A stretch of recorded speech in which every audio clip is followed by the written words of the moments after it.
Good afternoon, ladies and gentlemen. My name is Donna Westhaza. I'm the Director of Capital Markets and Group Strategy at the JSE. It's a great pleasure to be here with you today, and it's a great pleasure to be here with such an esteemed panel to talk to this topic. I'd like to introduce immediately to my left Mr. Bertrand Badre, who's Managing Director and CFO of the World Bank Group. And I think, as you all recognize, the World Bank Group for decades has been a leader in infrastructure finance and continues to play a very important role across Africa in what is happening in infrastructure. To his left is Bob Diamond. Bob is the CEO and founder of Atlas Merchant Capital. Bob is certainly no stranger to Africa and for many years has been a champion of the investment opportunities across the continent. Next to Bob is Ido Amenenvue, who is the Chief Executive and Director General of the BRVM. I'm sorry if I didn't pronounce that quite right. I'm better at Portuguese than I am at French. But I will say that for those of you that don't know of the BRVM, it's a regional exchange, and it handles the integrated capital markets of 8 countries in West Africa, and it's a very good example of what could be a model for the rest of the countries in Africa in terms of integration. And to his immediate left is Mr. Pedro Pita Grosch. Mr. Grosch is the president of a relatively new exchange in Angola called Bodiva, and he will talk to us about what could be one of the biggest opportunities on the African continent, which is the development of the Angolan economy and capital markets. So I know that the theme of this conference has been to a great degree around infrastructure. I'm sure you've been bombarded with quite a lot of data and details about the size of what the challenge is. Our panel would like to approach this in terms of what the opportunity is. And indeed, the title of the panel is the Leaders' Dialogue on Secondary Market and Alternative Infrastructure Investment Opportunities. So obviously, when you talk about secondary market, that leads to the question that there has to be a primary market, or there has to be some role of public markets in the debate around infrastructure finance, and we'll have a look at that. But the infrastructure needs in sub-Saharan Africa alone are estimated to be about $93 billion per annum for the next 10 years.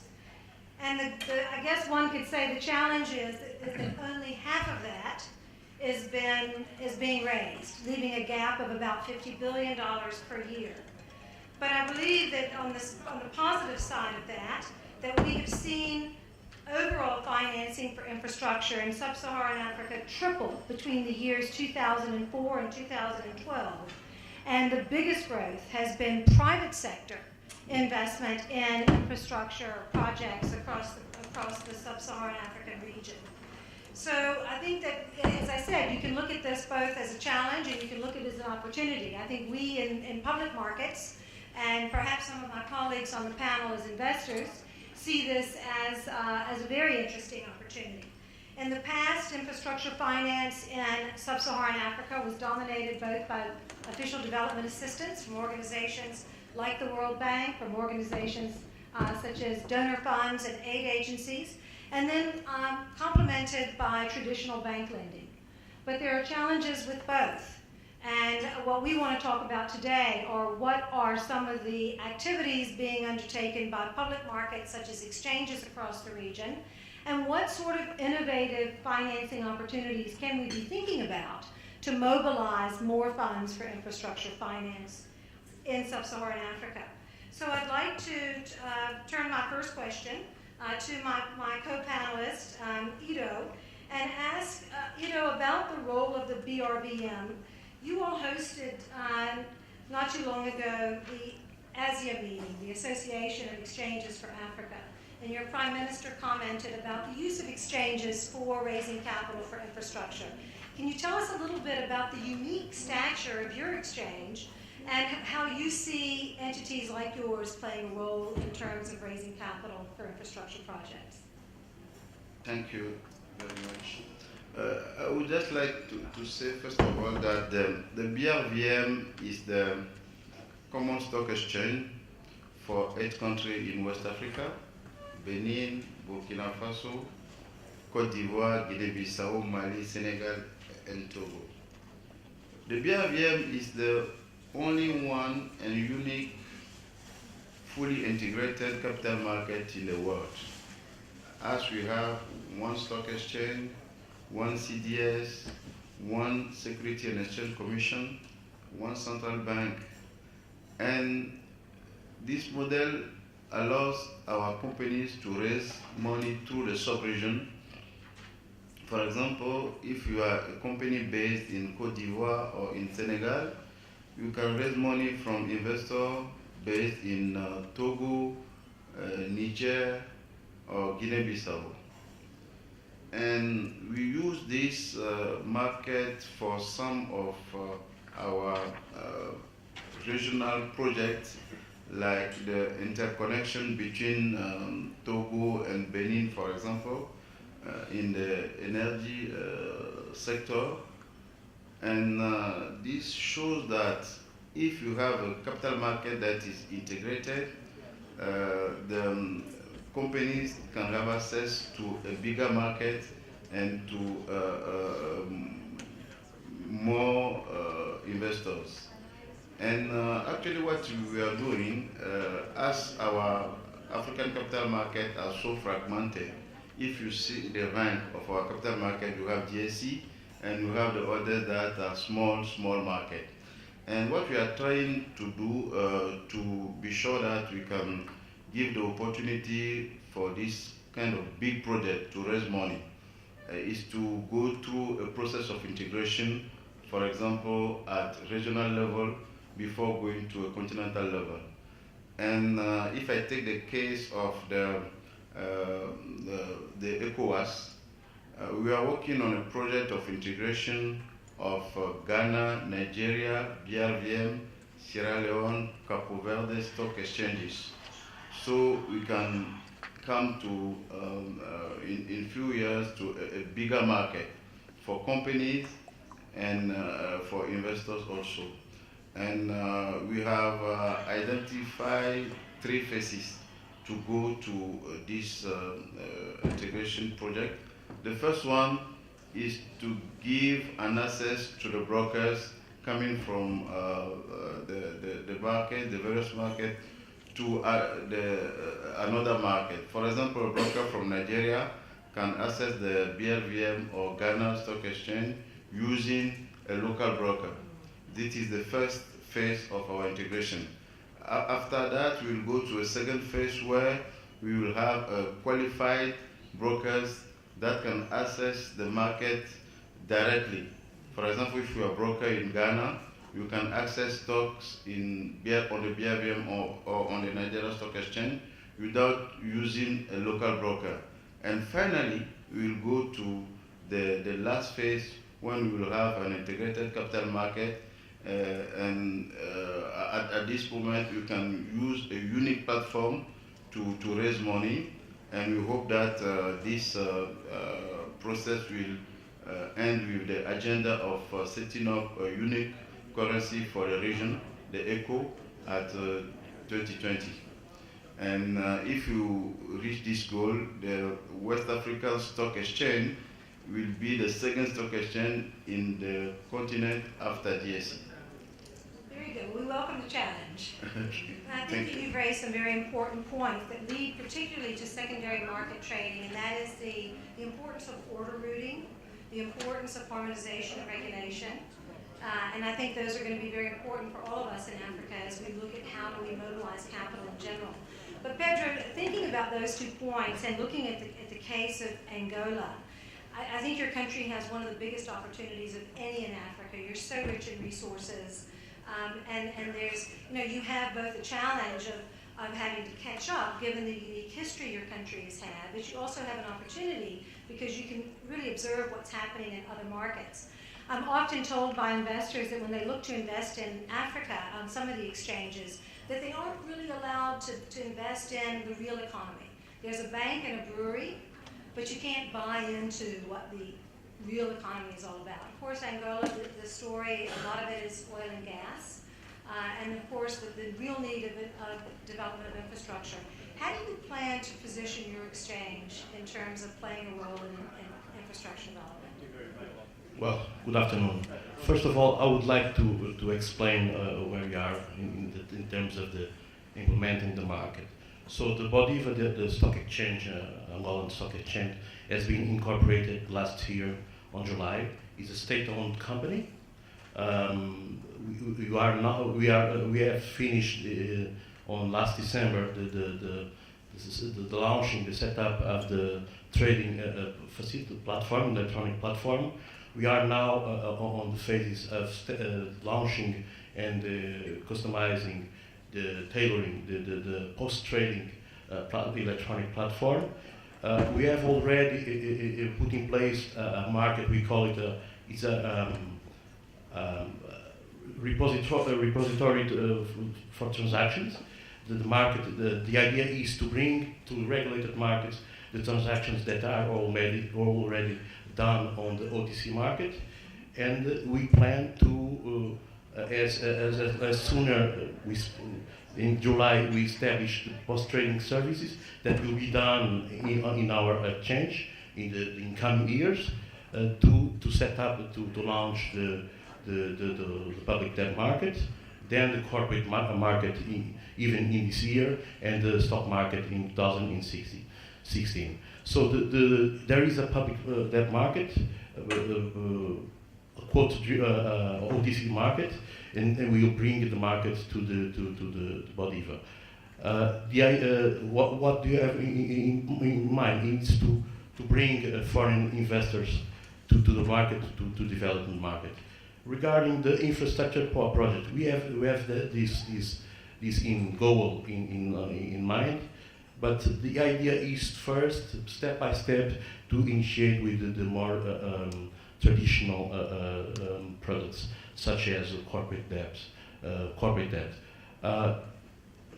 There is an opportunity for infrastructure project. As you know, our resources are mainly based on oil.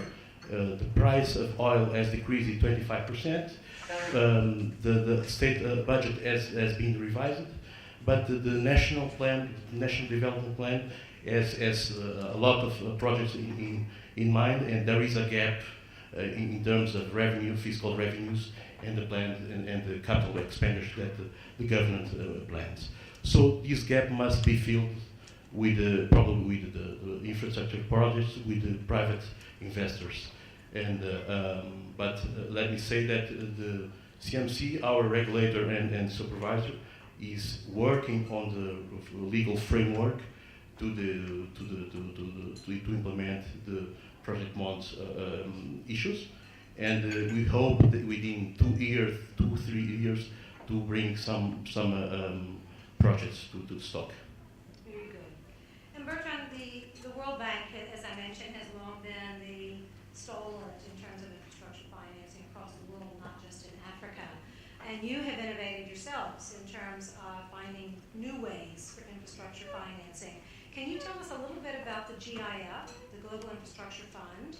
And can you also tell us a little bit about how you see the changing role of the various participants in the market, bringing in institutional investors, pension funds, and so forth, versus the traditional bank lending versus official development assistance and supranational organizations like the World Bank? Well, thank you very much to raise that. I mean, we've been doing that for many years, and we want to scale up our efforts. So we are mobilizing more of our own money to finance infrastructure in Africa and everywhere in the world. I think there is a kind of alignment of stars today. I mean, growth, even if it's okay in Africa, it's still under pressure everywhere in the world, and more people recognize that growth is the name of the game, and underlying growth is infrastructure. So it's no longer a kind of bad word. People have to invest in infrastructure in Africa as well as in Germany or in the US. So it's really something which has got traction. On the other hand, you have, as you rightly say, a transition after the global financial crisis from a financing world which was dominated by banks to a financing world which is dominated by institutional investors, pension funds, sovereign wealth funds, life insurance, asset managers, etc. And so we have to adjust to that. And there are probably $100 trillion of assets under management. And the point is that very little, if any, of this money goes to infrastructure, in particular in Africa. So the idea behind the GIF is, okay, what can we do? we can write another report and say, well, it doesn't work. And then another report, another report, another report. So we made the decision to try to put everybody around the table, build a platform where we have governments. So the GIF is financed by China and Japan, and those days it's not that often that China and Japan are together, by Singapore, Australia, Canada. We have all the development banks, and we have 30 institutional investors, from the Nigeria pension funds to the Canadian Caisse de dépôt et placement, to BlackRock, to AXA, etc., etc.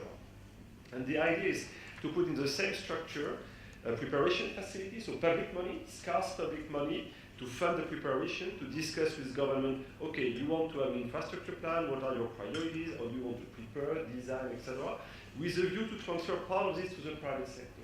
And we want to have the private sector already around the table to tell us, okay, this is what we need to put our money at risk. These are the tools that we want to put together. And that's why it's important to have all the development banks, because we are all doing very interesting things, but to make them in a kind of consistent manner, to bring the toolbox. And that's why the idea of an open platform is very new. It's not another gimmick on top of the various things that we've done in the past. It's really combining forces to really tackle this issue of bringing new people around the table for infrastructure investment. And it's difficult because these institutional investors, as you know, their business model is built on very thin margins.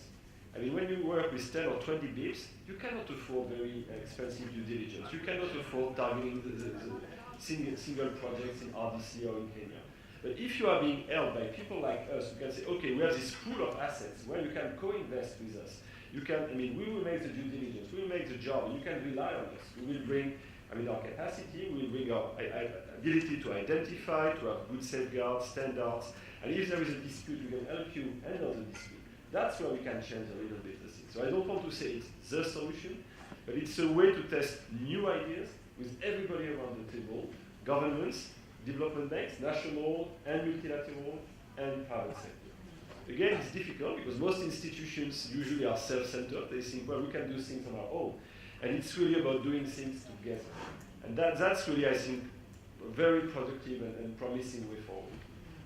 I agree with what you're saying, and I think that sort of leads to a very provocative question, and that is, should we leave infrastructure finance organizations like the World Bank that can raise funds as a AAA rated credit, or do we disintermediate and look to the buy side, the pension funds, and other collective investment schemes to mobilize resources? I think what you're saying is there's a role for everybody. I think, there must be a role for everybody. I think what is interesting is that, first of all, infrastructure has a long life. From the reasoning, I mean, as I've said to many people, there are many ideas, but not all ideas become projects. So to move from an idea to a project, then you need to mobilize mostly public resources. And that's where we can help. That's where public money is absolutely critical. And then the more downstream you get, the more easy it is to get private money. So I think there is room for everybody. I mean, you say for Africa, we need 93 billion per annum. At the global level, it's 1 trillion per annum. I mean, this money will not come from the World Bank, will not come from the African Development Bank, will even not come from the Asian Infrastructure Investment Bank. This is going to be a tiny part. We need to leverage this. We need to provide a little bit of skin in the game. If we are not there, not credible. But we need to put skin in the game, and then we need to provide the guarantee, etc. We had a very interesting conversation at our spring meeting in Washington, provided by Moody's, actually. I'm not always in good relationship with rating agencies, but that time it was a very interesting conversation. Moody's has reviewed 5,000 projects in infrastructure over 35 years. And one of the key conclusions is that emerging market or OECD, risk is the same. You cannot say that OECD are behaving better than emerging. Actually, it's the same. But you have a perception issue. And unfortunately, in finance, perception matters. So we can also help address this perception gap. So that's part of the role. So we don't ask for monopoly, nothing. But we really want to be part of the discussion with others and play where we can make a difference. That's really, again, the name of the game, partnership, cooperation. I agree with that. And I've been asked to share a few thoughts on what the JSE is doing. I'm actually much more interested in hearing what Bob has to say, but I will just spend 1 minute picking up on what Bertrand has said about the importance of collaboration, and from what Ido and Pedro said about the role of public markets. And just to say that at the JSE, we're very focused on the role of infrastructure and having the exchange play a big, important part in mobilizing infrastructure finance. As Bertrand was saying, in terms of balance, of assets between banks and non-banks. South Africa is actually very interesting. We have 8.5 trillion rand in assets in non-bank financial institutions versus 5 trillion in the banks. So it's almost twice the size. But let me just very briefly say, and I could talk on this 40 hours and not 40 minutes, but what the JSE is doing is focusing on two sides. What first is around our listing requirements. What can we do to make them attractive to entities that are sponsoring projects that need to raise capital? And we've done a couple of things. One is that we have loosened our listing requirements to allow for certain types of vehicles, like special purpose acquisition companies and yieldcos. Those are particularly attractive to the renewable energy companies, and renewable energy probably has been one of the biggest successes in South Africa, using this model of collaboration between public and private sector to raise capital. In a special purpose acquisition company, in effect, the entity can list, it can just raise capital and make acquisitions, and it's got a period of time to do that. But a lot of the infrastructure projects are looking, in fact, to take the existing projects they've invested in, capitalize the SPAC with those projects, and then raise capital to go and do more, particularly around the rest of the continent. Very interesting model. And the other is a yieldco, where the issuers basically the equity investors take their investment, put it in a special purpose vehicle, and then take the offtake coming from, in this case, Eskom, and turn it in the form of dividends, and they turn the dividends that the special purpose vehicle would declare, they turn that into a fixed interest coupon payment. So in effect, you get a bond that's based on the offtake of an equity investment. And those are very popular in other parts of the world, and we have mechanisms to list those on the JSE as well. So one thing is to look at listing requirements. The other thing is, as Bertrand was saying, when you look at investing in infrastructure, as a buy-side investor, you start looking at a whole panoply of risks that you never had to consider before. It's not just market risk on the share price. It's not just liquidity of that share. You're looking at construction risk. You're looking at long-term foreign currency risk. You're looking at offtake risk. You're looking at documentation risk. So how do we collectively, the World Bank, the exchanges, regulators, make these attractive? And one of the things that we've been talking about with government in South Africa, and also with the private sector, is can you make this into a special asset class, where you have particular standardized documentation, where you have standardized listing requirements, where the buy side would know, if I buy this instrument that's been listed in this asset class, I can count on certain minimum criteria being fulfilled. It's an idea, it's something that we're looking at. And the other thing that we're doing is looking at providing long-term hedging contracts. We will be announcing in the next couple of months an interest rate swap future contract that will go out 10 years. Under our agreement with Eris, we can also do currency futures, or cross-currency swaps, I should say, and also credit default swaps. But let me stop, because I really want to hear what Bob has to say. Bob, you are a champion of the investment case for Africa. You've got investments all over the continent. Do you look at infrastructure, and what do you think we should be considering when we think about alternative, looking at the title of our panel, alternative infrastructure investment opportunities? Donna, thank you very much. And before I go into that, thank you to our friends at Africa Investor 2 for putting this session on. People are very, very focused on innovation in the capital markets in Africa and how it can help this. And I think innovation is a somewhat overused word, because what you just went through about the Johannesburg Stock Exchange is remarkable. In literally a short period of time, special purpose acquisition companies, yieldcos, interest rate swap futures, credit default swaps, currency, none of that is innovative in the context of finance in the world, or the US, or the big liquid markets. It's enormously innovative in the context of sub-Saharan Africa. And so how do we look at the models in the world that are already there and take the best of those here? And I always like to come back to the simple example of how we've seen the capital markets operate since the financial crisis. In the US, they've recovered. Prices have recovered, exchange prices have recovered, and in the U.S. there is a huge, deep, liquid capital market. When the banks kind of froze up, there was a capital market operating. And most importantly, about 15 to 20% of corporate debt was on the banks' balance sheets. So this year, when we saw oil prices halve, the U.S. banks didn't stop lending to the oil services industry. They weren't full. In Europe, it's just the opposite. They have resisted hedge funds, venture capital, private equity funds. They've resisted the development of capital markets outside of the government or sovereign markets. And so 80 to 85% of corporate debt in continental Europe is on the balance sheets of banks. And when there's a problem, the banks stop lending and pull their horns in, and it puts the pressure on the central banks. That's the difference. And what model do we want here in sub-Saharan Africa?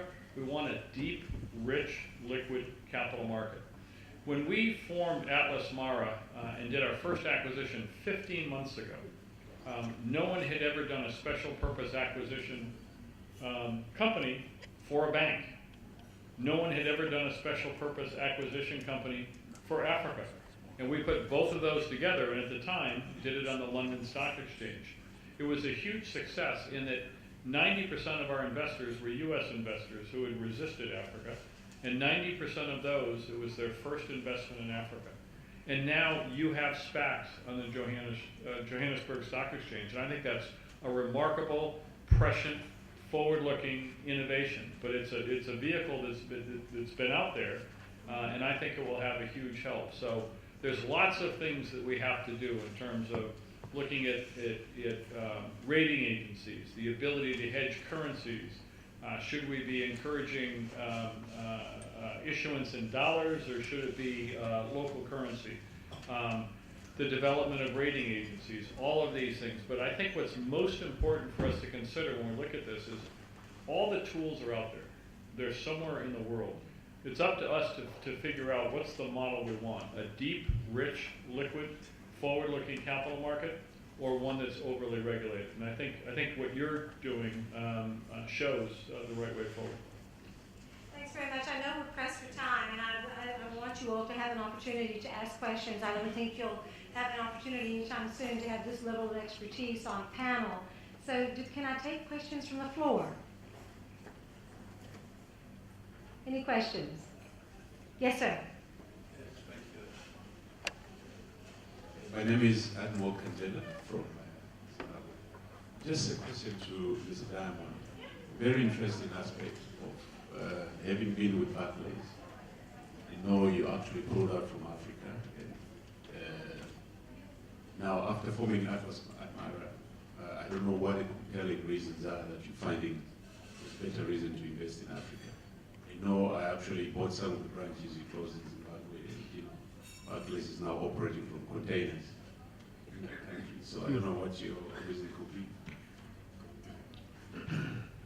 So what's kind of the investment thesis, I think, very, very quickly. It starts with Africa rising. It starts with the demographics. It starts with a billion population, half the average age of America, 52 cities with over 1 billion people. You all know that story, or you wouldn't be here. But I think in financial services, there was a really, really unique opportunity. Starting in 2007 or 2008, a huge vacuum was created for African consumers and African businesses. Over 50% of the trade finance in Africa prior to the crisis was supplied by the European banks. SocGen, BNP Paribas, could go on and on. Today, it's almost zero. So Basel III has created a pull of capital back to home markets. The big global banks are dealing with the big global companies, and they're very comfortable with that and not penetrating on the ground. There's a lot of Chinese finance and a lot of Chinese lending from Chinese banks, but appropriately, they're following their customers and their clients. They're not lending to African businesses, they're lending to their clients, Chinese businesses. There's a huge void. Now complicate that with two other facts. The typical business model for banks in sub-Saharan Africa, not in South Africa, but in the many other countries, is a very simple business model of taking a deposit and buying a treasury bill. When domestic treasury bills have no currency risk and a 15% yield, there's no incentive to lend. And so how do we get money? How do we get lending to African businesses and African consumers? And that was what was in our mind. And wonderfully, like, I've never seen this opportunity in an emerging market before, where banking is very, very disaggregated. It has high current earnings, low valuations, and most importantly, it's open to forward investment. So our decision was, this is not time for a passive investment. This is time for a very, very active investment. And I think one of the great privileges I had in 16 years at Barclays was learning so much about Africa, the people, the economy, and how the banks work. So those things together said, I honestly believe this, that the single best investment opportunity I can see in the world is the financial services industry in Africa. And it's the true intersection of doing good and doing well, because if we're successful, we're driving jobs and economic growth in the economies. Are there any other questions from the floor? I'm just going to do, I know we're going to wrap up because we're running late, but I'm going to, before we close and thank the panel, I'm going to do a rapid fire. The G20 is meeting this week, and parallel to that, the B20 is meeting, which is a business delegation that shadows the G20. And one of the topics is infrastructure finance. So 3 recommendations that you all would give the policymakers. Pedro, I'm going to start with you, please. Thank you.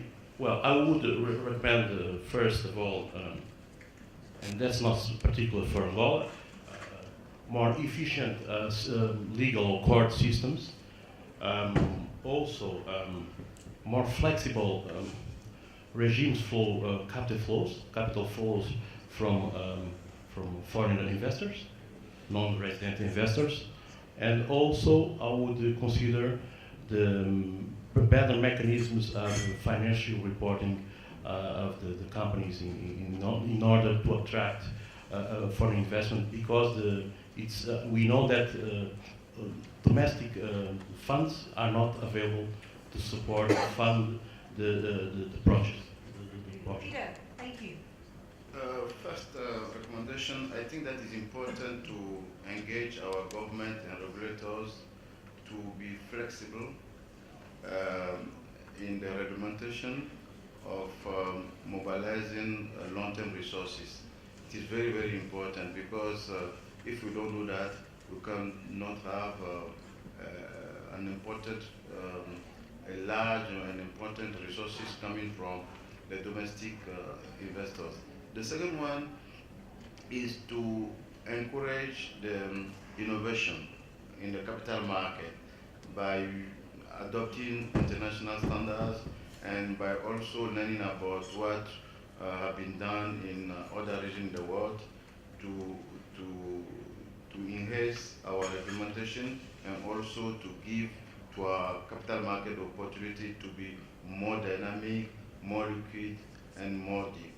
And the third one is to encourage the insurance companies, pension funds to invest directly or indirectly in infrastructure projects by using, for example, the capital market. Thank you. Bob? 2 things. First would be to read the Financial Times op-ed this morning, written by Mark Carney and the gentleman on my right, which is about the disappearance of liquidity. And if ever there was an advertisement for deep, rich capital markets, that's it. If we don't have liquidity in everyday corporate and government bonds, we're not going to have liquidity in investing in project finance. And the second recommendation would be first principles. Keep it simple. The single most important thing to develop a capital market is to develop a government curve. And we want to encourage the central banks, and there's been a number of great meetings with the central bank governor of Rwanda just recently and Nigeria, recognizing the importance that we need 3-month T-bills, but we need 10-year bonds as well in domestic markets, both in dollars but also in local currencies, and only then will the corporate market bonds develop. Agreed. Bertrand, the last word is yours. Wow. And congratulations on your op-ed, Ron. I could say easy that everything has been said. No, I think you have to find the appropriate mix of ambition and realism. I think we have to be ambitious when we discuss infrastructure finance and the role of PPP, but we also have to be realistic. I mean, this is difficult. This is challenging. This requires a lot of investments in people, in money, in system, etc. So we cannot sell this as a silver bullet. And same with capital market. I mean, we participated in different meetings on this today. I think capital markets, keep it simple. Start with government, build your yield curve, build the ecosystem, have a real in-depth conversation between governments, regulators, investors, issuers. It's a 10, 15 years plan. It's not a 2 years plan. It takes a lot of time. And so that's really my point. You can do this cooperation. Again, capital markets, PPP, it's not one person alone, it's people together. And just to finish with the commercial page, the good news is the World Bank Group can help you on all these ones. Ladies and gentlemen, we didn't know that we would manage to do this in 40 minutes, and I think we've done it with 2 minutes to spare. I believe that the panelists have touched on all of the relevant and salient points. We didn't have a chance to go into them in great detail, but I think every single important point was raised. So please join me in thanking the panel for their contributions this afternoon. Doing business in Africa. You can't afford to be without Africa Investor.